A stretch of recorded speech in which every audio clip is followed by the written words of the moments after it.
हुजूर, हमारे घर में मैं और मेरे भाई के हमने कभी सालगिरह नहीं बनाई, लेकिन इधर कुछ लोग कहते हैं कि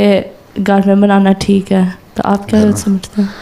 हाँ, सालगिरह मनानी चाहिए, लेकिन किस तरह? सुबह सुबह उठो, तहज्जुद के वक्त 2 नफल पढ़ो, अल्लाह ताला का शुक्र अदा करो कि अल्लाह ताला ने तुम्हें 14 साल का कर दिया या 13 साल का कर दिया या 15 साल का कर दिया, ठीक है। फिर आइंदा जो ज़िंदगी है उसके लिए दुआ करो कि अल्लाह ताला तुम्हें नेकियों पे कायम रखे और जो जिस बात से वो खुश होता है वो काम करने की तौफीक दे, पक्का अहमदी बनाए हैं। फिर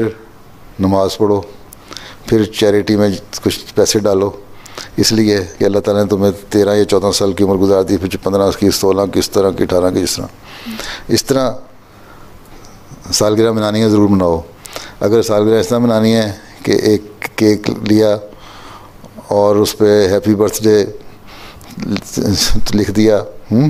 और उस पर 13, 14, 15 कैंडल लगा दी हैं, फिर उनको बुझा दिया, अपनी सहेलियों को बुला लिया, फूक फूक करके बुझाई हैं, फिर केक काट के हर एक को खिलाया वो, और फिर उनसे तोहफे वसूल कर लिए, ये चीज़ गलत है, ठीक है। हाँ, अगर तुम्हें तुम्हारी कोई सहेली ईसाई या कोई और मज़हब वाली बुलाती है सालगिरह पे,